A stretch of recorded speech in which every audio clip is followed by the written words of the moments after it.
మనకు ఒక ప్రశ్న వేసుకుంటాం. ఇక నువ్వు ఎంతమంది బైబిల్ చదువుకున్నాను? దేవుని ముఖ దర్శనము ఎందుకు అడుగుతానంటే,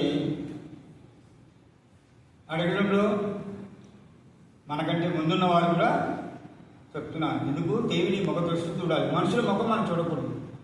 లేవగానే ఎవరు చూడాలి?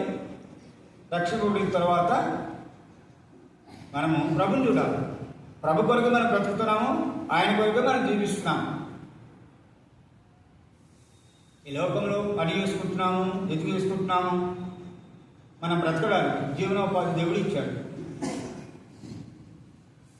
దానికి ముందు ప్రభు ముఖ దర్శనం చేసుకోవాలి. అప్పుడే దేవుడు నీతోనే ఉంటాడు, నాతోనే ఉంటాడు. నీ ప్రార్థన వింటాడు, నా ప్రార్థన వింటాడు. అందరి ప్రార్థనని సంఘానికి క్షేమం కలిగిస్తాడు. ఈ సంవత్సరం ఎవరైనా కొత్తగా ప్రారంభించారా ఇక్కడ కూర్చున్న వారిలో? ఆది కాండం నుంచి ఎక్కడున్నారు మీరు?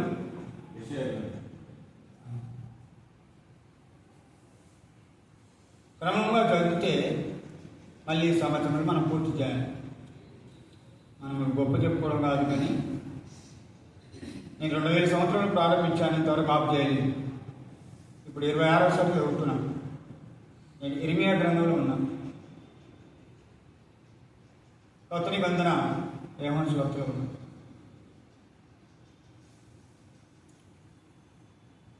కాబట్టి ఏం చేస్తున్నావు నువ్వు చదువు అంటే దేవునితో సావాసం. అంతే. నువ్వేం చేస్తున్నావు చదువు, ఏం చేస్తున్నావు అంటే మనము ఎవరితో ఉన్నాము? దేవునితో ముచ్చటిస్తూ ఉన్నాము.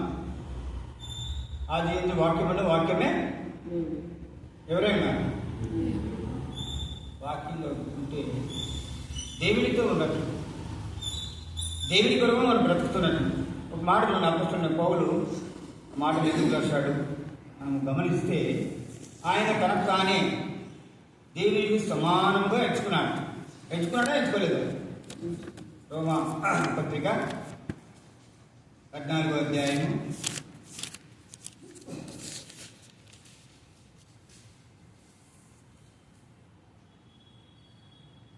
6వ వచనం చదవాలి. 14:6 నుంచి 8 వరకు చదవాలి. రోమాపత్రిక 14వ అధ్యాయము 6 నుంచి.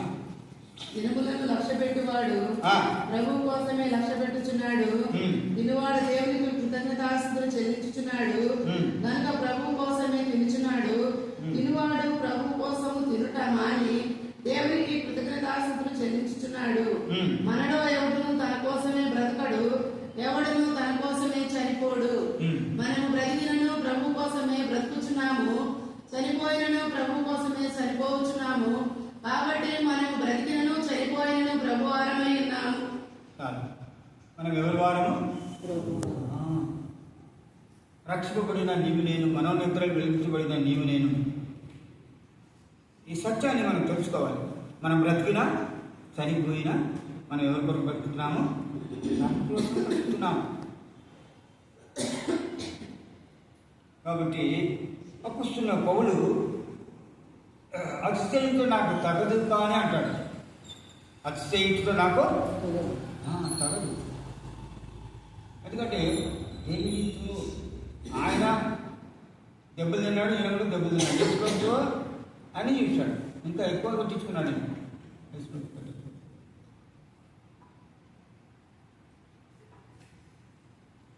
మొదటి కొరింథీయులకు రాసిన పత్రిక మాకు అది తెలుసు మాటలన్నీ. 11 మొదలు వచ్చిన నేను క్రీస్తును పోలి నడుచుకొనుచున్న ప్రకారము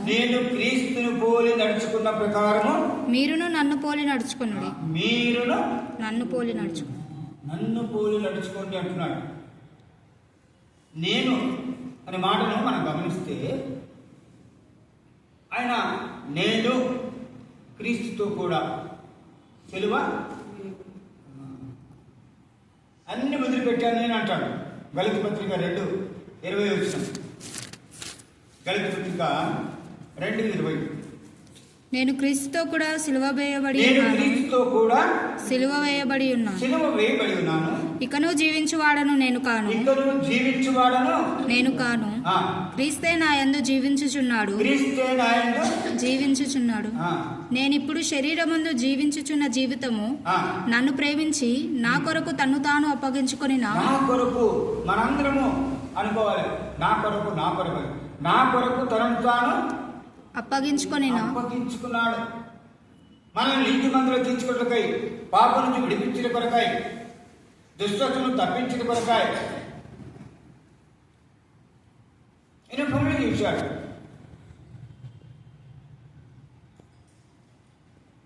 సొంత కుమారుణ్ణి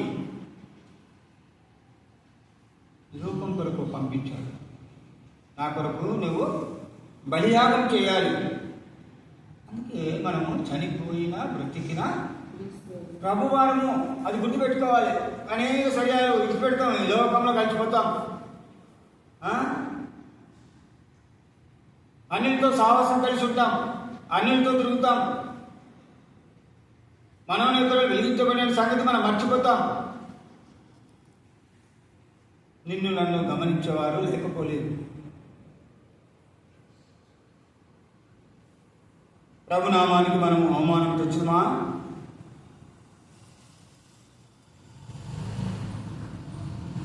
ఒక పాట రాశాడు కదా భక్తుడు, ఏమంటాడు? ఆనాటి యూదులే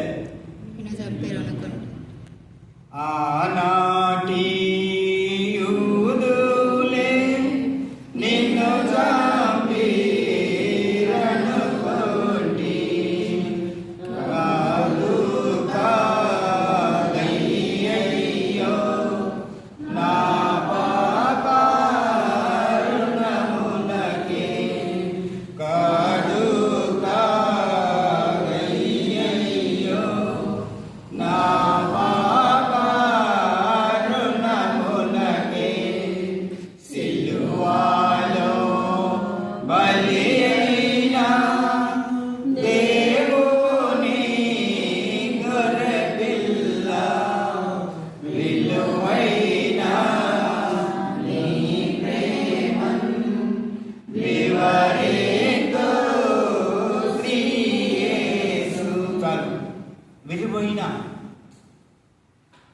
విలువైన ప్రేమ నీ కొరకు నాకు ప్రియ సహోదరి, మనం ఈ లోకంలో జీవిస్తున్నాం అంటే కేవలం ఆయన కృపనే, వేరొకటి కాదు.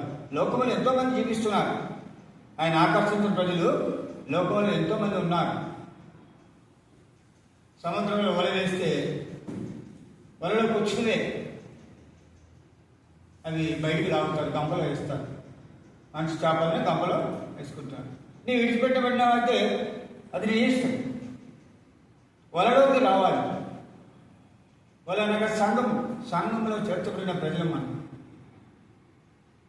ఆయన నిన్ను నన్ను అనేకులను ఏర్పరచుకోలేదు. ఎంతోమంది ఉన్నారు లోకంలో, చాలామంది ఉన్నారు.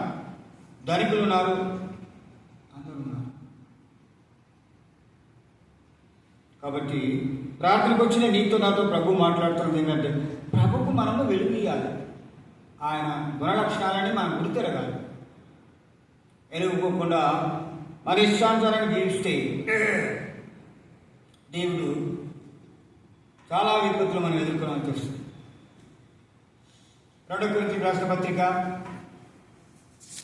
అపొస్తలుడైన పౌలు ఈ మాటలు రాస్తూ ఉన్నాడు. 5:9 ఎవరైనా చదవండి. 2 కొరింథీయులకు రాసిన పత్రిక. కావున దేహమందున్నను దేహమును విడిచినను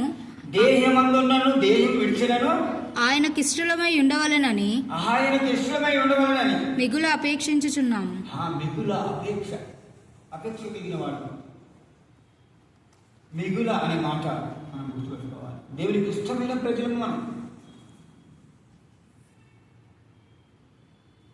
ఈ లోకంలో ఎంతోమంది ఉన్నారు, కానీ వారందరికీ కొరకు కాదు, ఒక సంఘముగా తాను ఏర్పరచుకున్నాడు. కాబట్టి ఆ సంఘములో నేను అంగముగా చేయబట్టుకొచ్చాను.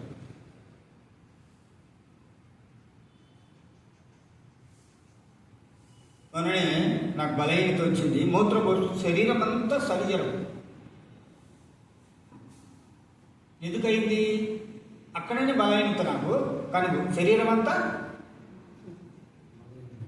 మనమంతా కూడా ఒక్క శరీరం, క్రీస్తు శరీరంలో భాగం.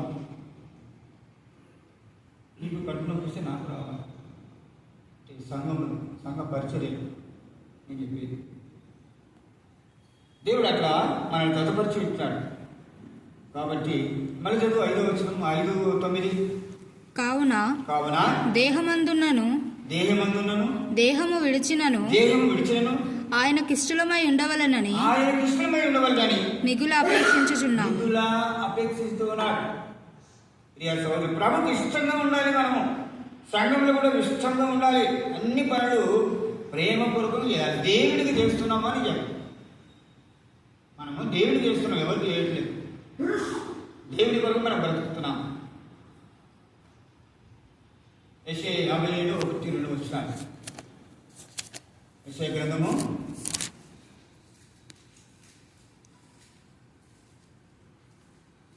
నీతిమంతులు నశించుట చూచి ఎవరునూ దానిని మనసున పెట్టరు. భక్తులైన వాళ్ళు తీసుకొని పోబడుచున్నారు. కీడు చూడకుండా నీతిమంతులు కొనిపోబడుచున్నారని.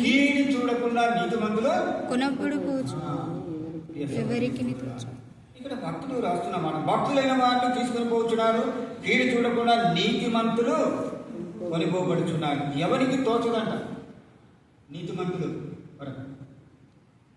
నీతిమంతుల గురించి ఎవరికి తోచదు. నీతిమంతుని జ్ఞాపకం చేసుకున్నట ఏంటంట? ఆశీర్వాదకరం. ఎవరు నీతిమంతుడు? ప్రభువైన యేసుక్రీస్తు. ఈ లోకంలో ఎవరు లేరు నీతిమంతుడు. ప్రసంగి గ్రంథము 7:20 చూడు.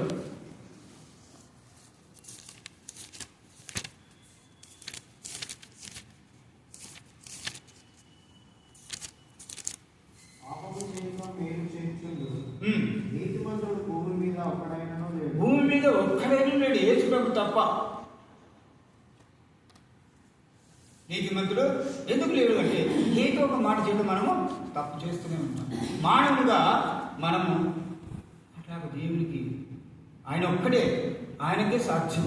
మానవులకి ఇది సాధ్యం కాదు. ఎందుకంటే కొంతమంది ప్రతి భక్తుడు అబ్రహాము మొదలుకొని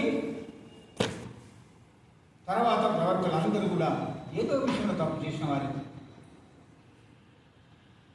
అబ్రహాం తప్పు చేయగా ఐగుప్తుకి వెళ్ళొద్దన్నాడు, వెళ్ళాడు. శాపం తెచ్చుకున్నాడు. ఏం శాపం అది? ఒక దాసిని వివాహం చేసుకొని ఆయన కొడుకుని కానీ ఇప్పుడు దేశాలంతా బాంబులు వేస్తున్నారు. దేవుడు చెప్పలేదు అది గెలవాలని. మనం కూడా మన జీవితంలో అదే చేస్తాం. యాకోబు అదే చేశాడు. మామ ఇంటి నుంచి వెళ్తుంటే వెళ్ళొద్దని చెప్తే మధ్యలో ఎక్కడికి వెళ్ళాడు? దీన దేశాల్లోకి వెళ్ళింది. అక్కడ కొంత దేవుడు చెప్పలే మనమని, డైరెక్ట్గా నీ తండ్రి ఇంటికి వెళ్ళమన్నాడు. మన జీవితంలో మనం అలాగా దేవుని మాటకు కొన్ని వ్యతిరేకం చేస్తూ ఉంటాం. అలాగా నీతిమంతుడు ఒక్కడు లేడు. ప్రభువైన యేసుక్రీస్తు మాత్రమే నీతివంతుడు. ఆయనలో నేను తెలిసి ఉండాలి. ఆయన ఆజ్ఞను అనుసరించే ప్రజలుగా మనం ఉండాలి. కొంచెం మటుకు కొన్ని నేను క్రీస్తుని పోలి నడుచుకున్న ప్రకారం వీరు నన్ను పోలి. ఎందుకు చెప్తున్నాడు ఆయన? ఒకప్పుడు సంఘాన్ని హింసించిన వాడు, ప్రజల్ని హింసించిన వాడు, క్రైస్తవులను ఊతపోత కోశాడు. ఆయన సాక్ష్యం చెప్తాడు. మొదటి తిమోతి రాసిన పత్రిక 1వ అధ్యాయం 12వ వచనం. 1 తిమోతి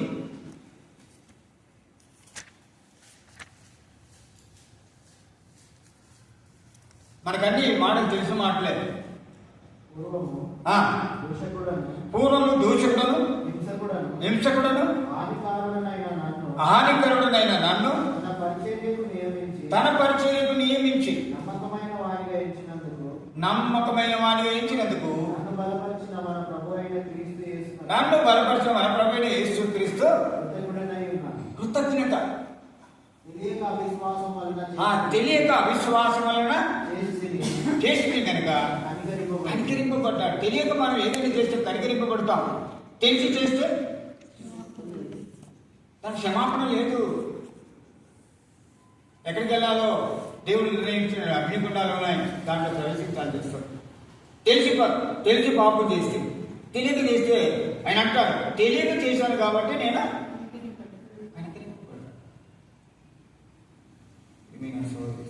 రాత్రికాల సమయంలో ప్రార్థనకు వచ్చిన నేను మన జీవితంలో ఎంతోమంది వేలు మనం ప్రసంగాలు వింటున్నాం, కానీ ఈ చెవిని విని ఆ చెవిని విడిచిపెడతాం. ఇప్పుడు ఇంటాము, ఎప్పుడు అడుగుతాం దానికి. ఈవెన్ నేనైనా కూడా అదే, నేను ఏదో మీకు 10 మాటలు చెప్తున్నానని నీతిమంతుని కాదు, నేను గుర్తుపెట్టుకున్నాను కాదు. మనం ప్రతి మనిషి అలాగనే ఉన్నాము. ఒకరిని ఒకరు మనము హెచ్చరించుకోవాలి. హెచ్చరిక కలిగిన ప్రజలుగా మనం ఉన్నాము.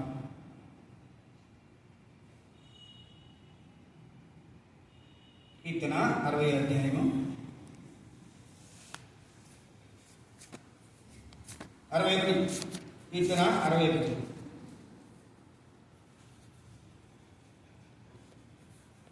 మొదటి 2 వచ్చిన చదవండి.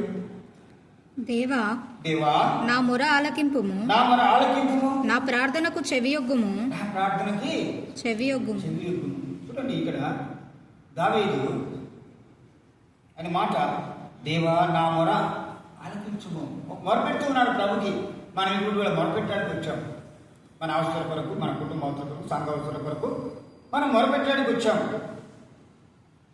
దేవా నా మొర ఆలకించుము, నా ప్రార్థనకి చెవియొగ్గుము. 2వ వచనం, నా ప్రాణము తల్లడిల్లగా బూదిగంతముల నుండి నీకు మొరపెట్టుచున్నాను. నేను ఎక్కలేనంత ఎత్తైన కొండపైకి నన్ను ఎక్కించుము. నీవు నాకు ఆశ్రయముగా నుంటివి, శత్రువులు ఎదుట బలమైన కోటగా నుంటివి. యుగయుగములు నేను నీ గుడారంలో నివసించెదను. యుగయుగములు ఆయన కోరిక చూడండి. ఒకటి బ్రతుకున్నంత కాలము దేవుని మందిరంలో నివసించాలంటే మనము ఈ గుడికి వస్తే మనం గుడికి రాము, అవునా కాదు? ఈ గుడికి వచ్చామనుకో ఇంకో గుడికి ఎక్కడతాం. ఈ చూడు, యుగయుగములు నేను నీ గుడారంలో నివసించెదను. ఇంకో మాట, నేను ఎక్కలేనంత ఎత్తైన కొండకు నన్ను ఎక్కించింది. ఎక్కలేనంత కొండ.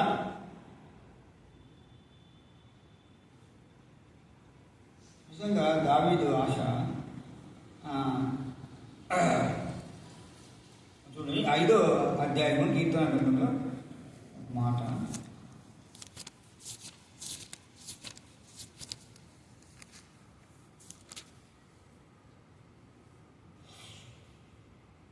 రెండవ వచనం చదవండి.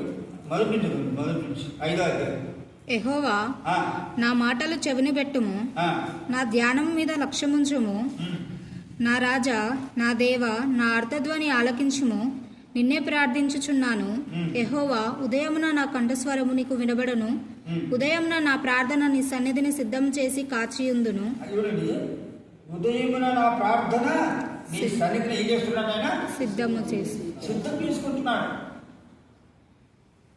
సిద్ధం చేసి ప్రభు కొరకు కాచుకుని ఉన్నాడు. 147 దావీదు కీర్తనలో కూడా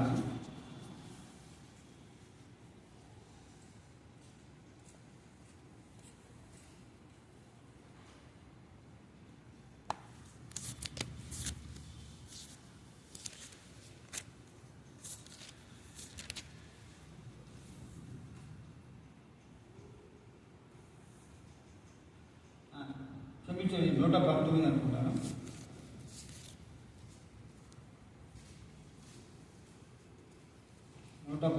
దావీదు కీర్తన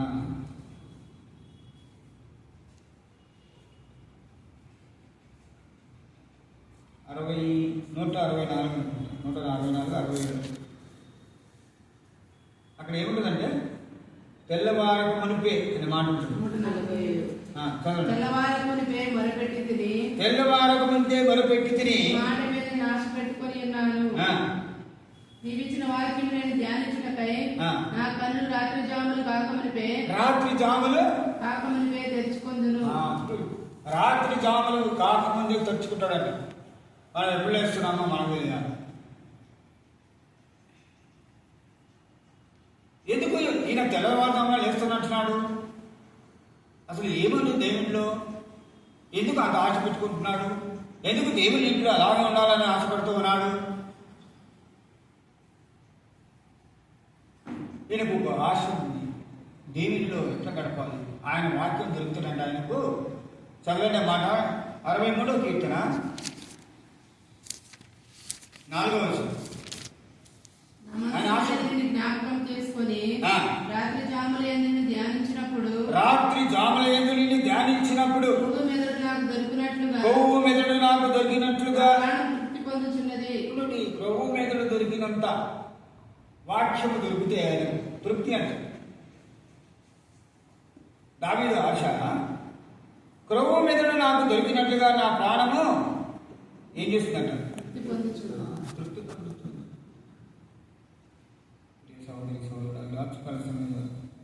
ఆయన ఆశ, దావీదు ఆశ, దేవుని మీద అంత ఆశ కలిగి ఉన్నాడు. అలాగే ఆయన ప్రార్థన చేస్తూ ఉన్నాడు.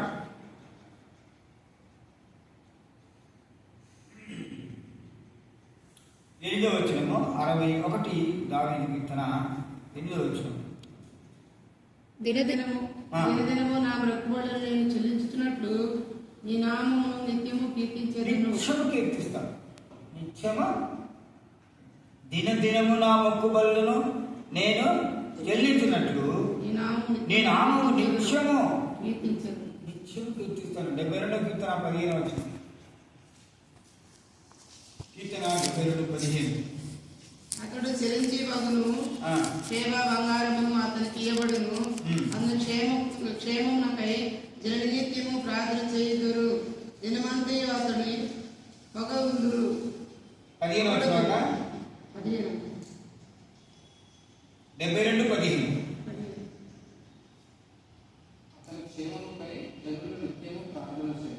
అతని క్షేమంపై జనులు నిత్యము ప్రార్థన. నిత్యము మనం ఏం చేయాలంట? ప్రార్థన చేయాలి. ప్రార్థన గడపడము, ప్రార్థన జీవితము రాత్రి జాముల యందు మనం గడపాలి. చాలా మంది నేను ఇన్ని గంటలు చేస్తాను, అన్ని గంటలు చేస్తాను అంటారు. చేస్తే సంతోషమే, చేయకపోతేనే మనకు ప్రాబ్లమ్స్ వస్తాయి. చెప్పి చేయకుండా మనం ఏదైతే తీర్మానం చేసుకున్నామో ఆ తీర్మానం దేవుని ఇంటిలో నిజముగా ఉండాలి. మనుషులకు మనం మరుగు చేస్తాం. నేను ఎన్నైనా చెప్తాను, నేను ఇంత చదివినా అంత చదివినా, ఇంత ప్రార్థన చేసినా అంత ప్రార్థన చేసినా, కానీ మనుషులు చూడకపోవచ్చు. కానీ ఎవరు కనబడుతుంది? ఆయన మనం చూస్తున్నాడు.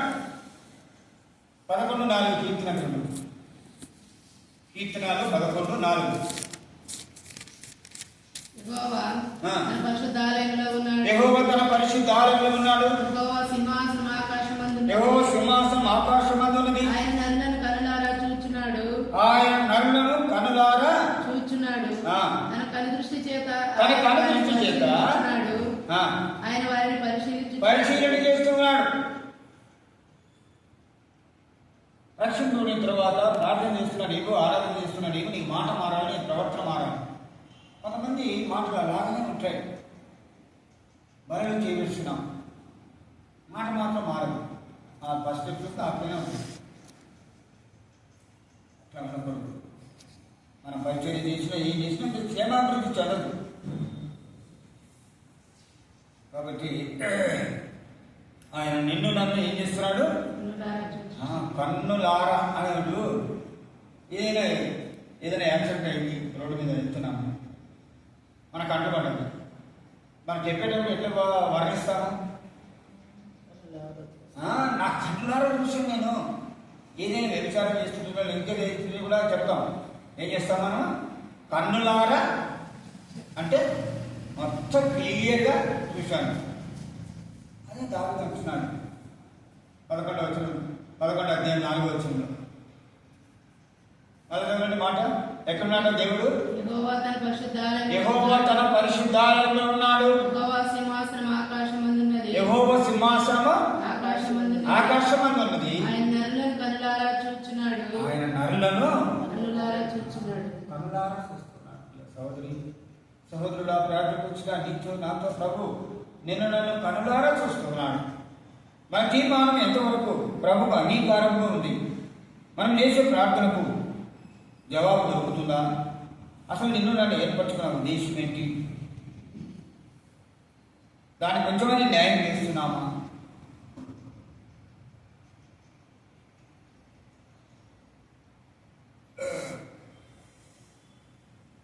ఆరవ వచనంలో 60వ కీర్తన 61వ దావీదు కీర్తన. అతనికి దీర్ఘాయువు కలుగజేయుగాక, అతని సంవత్సరంలో తరతరములు చూడండి, గడుచునుగాక. రాజునకు దీర్ఘాయువు కలుగజేయుగాక. ఎవరు రాజు? ఎవరి రాజు? మొదటి పేతురు 1:9 ప్రకారం మనం ఎవరము? రాజులైన మరొకటి. ఇప్పుడు ఆ మాట 6వ వచనం. రాజులకు దీర్ఘాయువు కలుగజేయునుగాక, అతని సంవత్సరములు తరతరములు ఉండుగాక. అంటే నీ జీవిత కాలం అంతా కూడా దేవుని ఇంట్లో ఉండాలి. దావీదు తీర్మానం అది. నీ తీర్మానము నా తీర్మానము. కొంతమంది తీర్మానం చేసుకుంటే అది తీరక అట్లా ఉండవలసింది అన్నట్టు ఉంటుంది. ఏనాడు దేవుడిని ఎగ్గొట్టరు. దేవుడి ప్రజలతో గడపడం ఇష్టపడతారు. వాళ్ళు లోకంలో వాళ్ళు ఉద్యోగం చేసినా ఏం చేసినా దేవుడి ప్రజలతో గడపాలని ఇష్టపడుతూ ఉంటారు.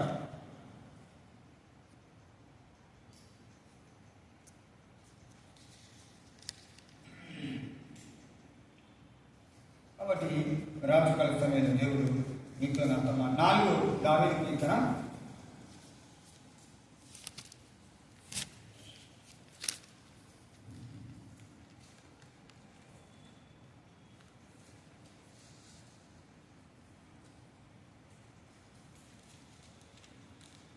4:7 వచ్చింది చదవచ్చు. యెహోవా నెమ్మదితో పండుకొని నిద్రపోవద్దును, నేను ఒంటరిగా నుండి నీవే నన్ను సురక్షితంగా నివసింపజేయుడి. యెహోవా నెమ్మదితో పండుకొని నిద్రపోవద్దును, నేను ఒంటరిగా నుండి నీవే నన్ను సురక్షితంగా పండుకునే సమయంలో కూడా దావీదు తన తీర్మానం దేవుడికి చెప్పుకుంటున్నాడు.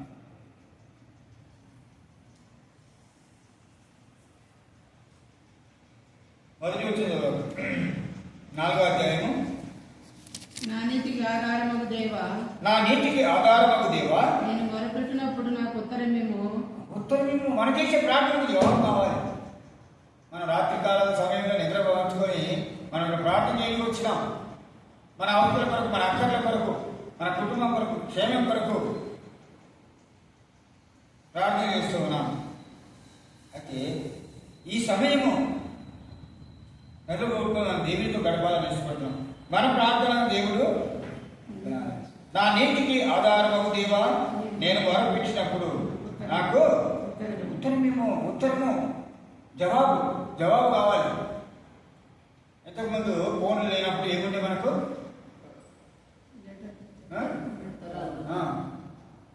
ఇక్కడ మనం ఉత్తరం రాస్తే అక్కడి నుంచి మళ్ళీ ఉత్తరం రావాలి. 2 వచ్చేటప్పుడు 15 రోజులు పడుతుంది. లిప్ ఆఫ్ అనేది ఉండేది, ఇంగ్లాండ్ లెటర్ ఉండేది, ఇవన్నీ ఉండేవి. ఎక్కడైనా దూరదేశానికి పోతే వాళ్ళు ఎలా కూడా క్షేమ సమాచారం తెలుసుకోవడానికి లెటర్ రాసి దాంట్లో వేస్తే అది వారం రోజులకు చేరింది. ఆ లోపు ఇక్కడ ఏదైనా కావచ్చు వారం రోజులు. ఇప్పుడు ఇక్కడ నుండి మనము వీడియో కాల్ చేస్తున్నాం. ఉన్నట్టు నోటికి వెళ్ళిన మాట డైరెక్ట్గా కనబడుతుంది. నా నీతికి ఆధారమగు దేవా, నేను మొరపెట్టినప్పుడు నాకు ఉత్తరం ఇవ్వు. నాకు విశాలత కలిగింది. నా ప్రార్థన అంగీకరించుము. చూడండి, దావీదు ప్రార్థన ఎంచున్నాడు. ఆయన నా ప్రార్థన అంగీకరించుకుంటున్నాడు, వేడుకుంటున్నాడు. నా ప్రార్థనకు జవాబు దయచేయి అంటున్నాడు. రాత్రికాల సమయంలో ప్రభు నీతో నాతో మాట్లాడుతున్నమాట. మనల్ని చూడండి, యెషయా గ్రంథము 49:15 ఇది మనకు బాగా పరిచయమైన మాటే. స్త్రీ తన గర్భంలో పుట్టిన బిడ్డను కరుణింపకుండా తన చంటి పిల్లను మరచిన ఆరైనా మర్చిదురు గారు నేను నిన్ను మరువను. చూడండి, దేవుడు అంటున్నాడు నిన్న మరవను అంటున్నాడు. మనం మర్చిపోతాం. ప్రభు మాత్రము 15 వచ్చినాక 49-15 యెషయా. స్త్రీ తన గర్భమున పుట్టిన బిడ్డను కరుణింపకుండా చంటి పిల్లను మరచిన. చాలా మంది మర్చిపోతారు. చంటి పిల్లలను మర్చిపోతారు. తల్లులు బిడ్డలు మర్చిపోతారు. చెత్తకుండా లేచి వస్తారు. ఆ చెత్తకుండా లేచిన బిడ్డ ఎవరో ఎక్కడ పోయి సాకుంటే అనాథగా డబ్బపాలు దాగి బతుకుతారు. వాళ్ళు పెద్దగా అయిన తర్వాత పెద్ద గుండా అవుతారు. స్త్రీ తన గర్భమున పుట్టిన బిడ్డను కరుణింపకుండా చంటి పిల్లను మరచున వారైనను మరచుదురు కానీ నిన్ను మరువను. నిన్ను నన్ను మరవని దేవుడు. సహోదరి సహోదరుడా, మనం అన్నీ మర్చిపోతాము, కానీ ప్రభు మరవడు. నిన్ను ఎప్పుడు జ్ఞాపకం ఉంచుకుంటాడు.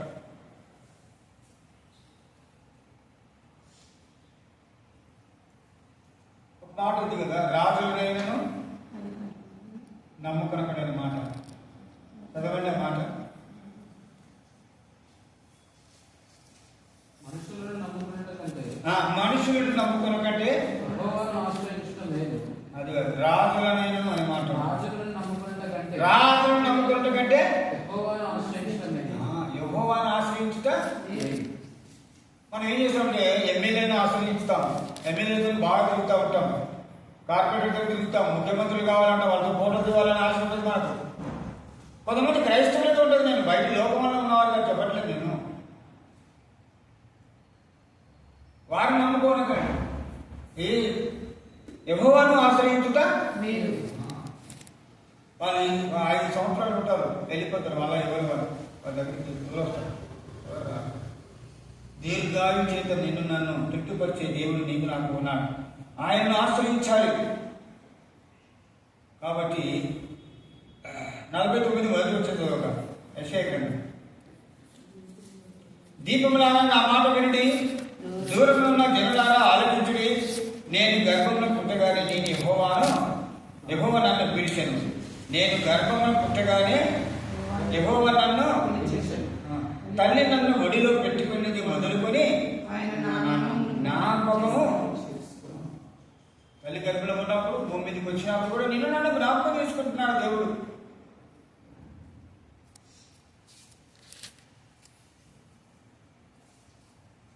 నేను మర్చిపోవడం లేదు, నన్ను మర్చిపోవడం లేదు. కాబట్టి మనం ఎట్లా మర్చిపోతాము అని మర్చిపోవడం మంచిది కాదు. దేనికైనా వ్యతిరేకంగా మనం చేయకూడదు. అనేక పర్యాయాలు మనం అలాగే చేస్తూ ఉంటాం. ప్రియమైన సోదరి, ప్రార్థనకు వచ్చిన నీతో నాతో ప్రభు నిన్ను నన్ను ఉద్దేశించి మాట్లాడుతున్న మాట. ఆయన నీ నా ప్రార్థన వినడానికి సిద్ధంగా ఉన్నాడు. దావీదే అంటాడు ఆ మాట. నా పెదవుల నుండి వచ్చిన మాట మరొక 21:2 వచనం కీర్తన గ్రంథం.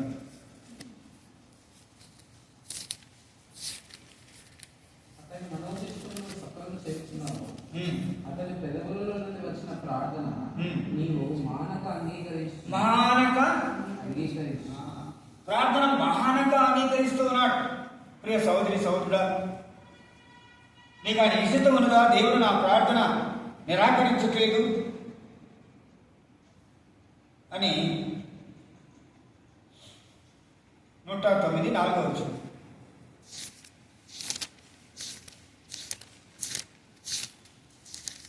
నేను చూపిన ప్రేమకు ప్రతిగా వారు నా మీద పగబట్టి ఉన్నారు. అయితే నేను మానక ప్రార్థన చేస్తున్నాను. మానక పగబట్టినప్పుడు ఏం చేస్తున్నాడు? మానక వారి కొరకు ప్రార్థన చేస్తున్నాను. అది చేస్తున్నావా? నీకు చేస్తున్నాను.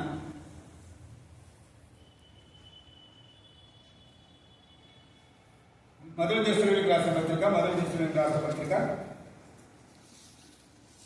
2:13.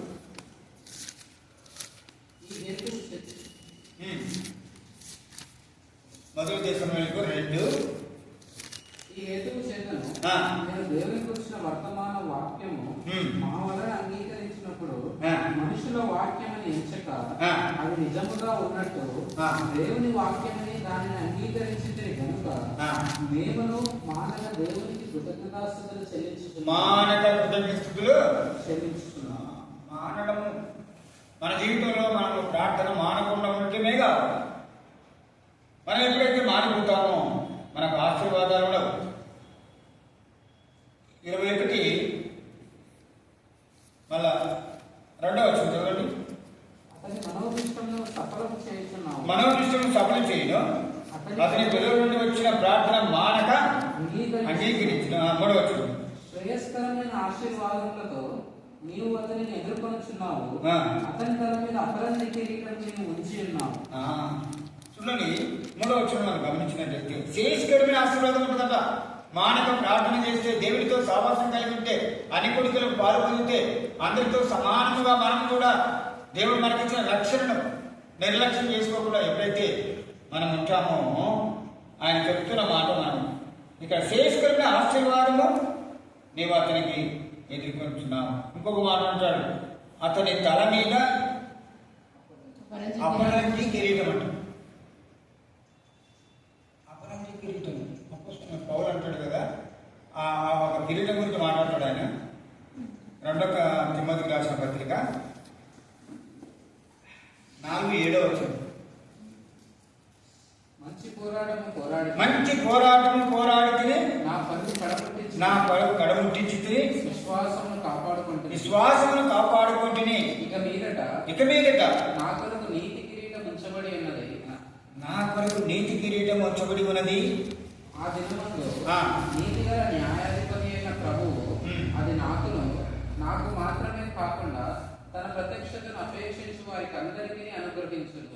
ఇక్కడ ఆ దినములందు నీతిగల న్యాయాధిపతి అయిన ప్రభు అది నాకు మాత్రమే కాకుండా తన ప్రత్యక్షతను అపేక్షించి వారు అందరికీ అనుగ్రహిస్తానంటున్నాడు.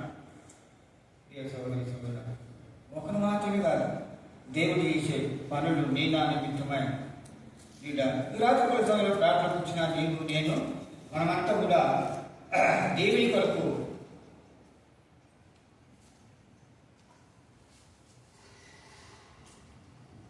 ఇరవై 21వ కీర్తన మొదటి వచ్చిన 21 మొదటి వచ్చిన అక్కడ ఒక మాట ఉంది. యెహోవా చాలు ఇక్కడ రాయలే మాట మాట్లాడు. యెహోవా రాజు నీ బలమును బట్టి నువ్వు బలంగా పరిచర్య చేయాలి. దాన్ని బట్టి దేవుడు సంతోషిస్తాడు. నీ బలమైన పరిచర్య కావాలి దేవుడికి. రాత్రికి వచ్చిన నీతో నాతో ప్రభు మాట్లాడుతున్నాం. ప్రభు సంతోషించాలంటే మనం బలమైన వారంగా ఉండాలి. 2వ మాట అక్కడే కింద నీ రక్షణను బట్టి అతడు హర్షిస్తున్నాడు. నీ రక్షణను నిర్లక్ష్యం చేసుకోకుండా మనం ఇప్పుడు చాలా పర్యాలు అలా చేస్తాం. నిర్లక్ష్యం ఎట్లా చేస్తామంటే, రక్షణ నిర్లక్ష్యం అంటే ఏంటి? దేవునికి వెళ్ళకపోవడమే, దేవుని ఆజ్ఞను వ్యవసాయించకపోవడమే, దేవుని మాటకు విధేయించకపోవడమే, పెద్దలను గౌరవించకపోవడమే. ఇది రక్షణ నిర్లక్ష్యం. కాబట్టి మన జీవితంలో అట్లా ఉండకూడదు. అందరికీ నీకు నాకు కలిగిన రక్షణను బట్టి ప్రభుని సృష్టించాలి. 21వ కీర్తన 5వ వచనం 4 నుంచి చదవాలి. 4 నుంచి అడగగా అనుగ్రహించున్నావు, సదాకాలం నిలుచు దయచేసి ఉన్నావు. నీ రక్షణ వలన అతనికి గొప్ప మహిమ కలిగిన. నీ రక్షణ వలన అతనికి గొప్ప మహిమ కలిగిన. గొప్ప మహిమ. మహిమ లేదు, గొప్ప మహిమ లేదు. నీ రక్షణ వలన, నా రక్షణ వలన దేవునికి మహిమ కలగాలి. అది గొప్ప మహిమగా ఉండాలి. ప్రభు మెచ్చుకునేదిగా ఉండాలి.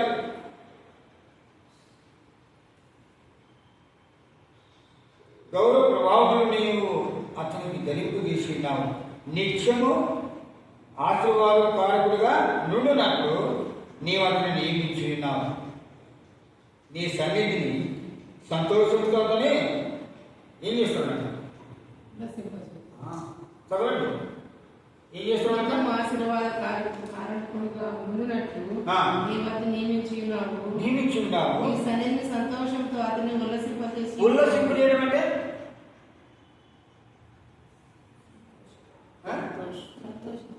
అది కూడా సంతోషమే. ఉప్పొంగే హృదయం ఉల్లసింపజేయడం అంటే దేవుని కొరకు ఉల్లసించడము. కాబట్టి ప్రియ సహోదరి, మనకు ఒక సంఘం ఉంది. ఆ సంఘంలో మనం ఒక అంగంగా చేయబడి వచ్చాము. కాబట్టి మన రక్షణ బలము దేవుని హర్షించేదిగా, సంతోషించేదిగా ఉండాలంట. నా ప్రార్థనకు చెవి ఎక్కువ అంటాడు. రాత్రికాల సమయంలో జ్ఞాపకం చేసుకోవాలంటే 19వ అధ్యాయము 2వ వచనం.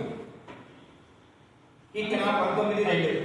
పగటికి పగలు బోధ చేయుచున్నది, పగటికి పగలు బోధ చేయుచున్నది, రాత్రికి రాత్రి జ్ఞానం తెలుపుచున్నది, రాత్రికి రాత్రి జ్ఞానం తెలుపుతున్నది. వాటికి భాష లేదు, మాట్లాడలేవు, వాటి స్వరం వినబడదు. వాటి కొదనూలు భూమి అంతటా వ్యాపించున్నది. లోకమంతటి వరకు వాటి ప్రకటనలు బయలు వెళ్ళుచున్నవి. మాట లేవు, ఏమి లేవు, అయినా కూడా ప్రకటనలు బయలు వెళ్ళుచున్నాయి అంట. నీకు నాకు దూరించాడు, అందించాడు, కానీ మౌనంగా ఉంటాడు.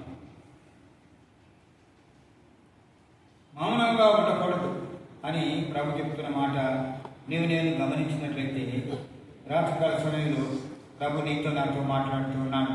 అయిపోయింది, వాక్యము ముగించుకుంటాము.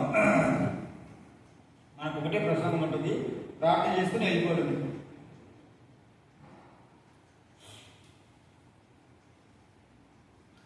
మనం చదివినాం కదా, దావీదు ఆశ ఎట్లా ఉందంట. ఆయన జీవితంలో దేని వాక్యం చెప్తే ఆయనకి ఏమైందంట. మనకు చాలా మంది ఇళ్ళ మేకలకి ఆటలకి వస్తారు కదా, వచ్చిన తర్వాత దాంట్లో మెదడు ఉంటుందా? మెదడు ఎవరైనా తినాలనుకుంటారు కానీ మెదడు ఎవరికైనా ఇష్టం లేని ప్రజలు ఉన్నారా? మెదడు దావీదంట, ప్రభు మెదడు దొరికినట్లుగా నాకు నా ప్రాణం తృప్తిపడుతున్నాను. దేవుని వాక్యం మీద అంత ఆసక్తి కలిగి ఉన్నాడు. అందుకనే వాళ్ళ గిరిమైతే ఒలియాత్రలో ఓడించాడు. ఎంతో మంది ఎలియాకు బాగా ఇంతెత్తుంటాడు. దావీదు అన్న నా పిల్లగాడు ఇంతే ఉంటాడు. అంత ఎత్తున్న అన్నని ఒలియాత్రం పడగొట్టేస్తాడు, అతని కడగతో చంపేస్తాడు. అంత బలాన్ని అంటే దేవుని అభిషేకము. ఒక మాట ఇచ్చి నేను ముగిస్తాను. ఇప్పుడు 2 రాజులు ఉన్నారు. ఫస్ట్ రాజు ఎవరు? ఇజ్రాయేలు సౌలు. తర్వాత మధ్యలో ఇంకొక రాజు ఉంటాడు. వీరికి మధ్యలో ఇంకొక రాజు ఉంటాడు. అది లెక్కలకు రాలేదు, ఎందుకంటే దేవుని ఉద్దేశం కాదు. అయితే సౌలును ఆశీర్వదించింది దేంతో ఆశీర్వదించాడు? బుడ్డితోను. దావీదును ఈ రెండింటికి తేడా ఉంది, కనుక్కున్నారా? ఈ రెండింటికి తేడా కనపడదు. ఏం కనపడుతుంది చెప్పండి? బుడ్డి ఎప్పుడైనా పెరుగుతుందా? అంతే ఉంటుంది. కొమ్ము దినదినము. దావీదును అట్లా ఇచ్చాడు దేవుడు. ఆ దావీదు మాటలు మనము ఇద్దరం చూస్తూ వచ్చాం. కాబట్టి కొవ్వు మీద దొరికినట్లుగా ఆయన ప్రాణం తృప్తిపడుతూ ఉందంట. ఒక్క మాట అంటాడు, నా జీవిత కాలం అంతా నేను ఇలాగూ నిన్ను స్తుతిస్తాను అంటాడు. కాగా నా జీవిత కాలం అంతయు నేను ఇలాగ నిన్ను స్తుతించదను. ఒక మాట చదువుకుని అదే 61 మొదటి 2 వచనాలు. దేవా నా మొర ఆలకించుము, నా ప్రార్థనకు చెవి యొగ్గుము, నా ప్రాణము తల్లడిల్లగా ఊదిగంతంలో నుండి నీకు మొరపెట్టుచున్నాను. నేను ఎక్కలేనంత ఎత్తైన కొండపైకి నన్ను ఎక్కించుము. నీవు నాకు ఆశ్రయముగా నుంటివి.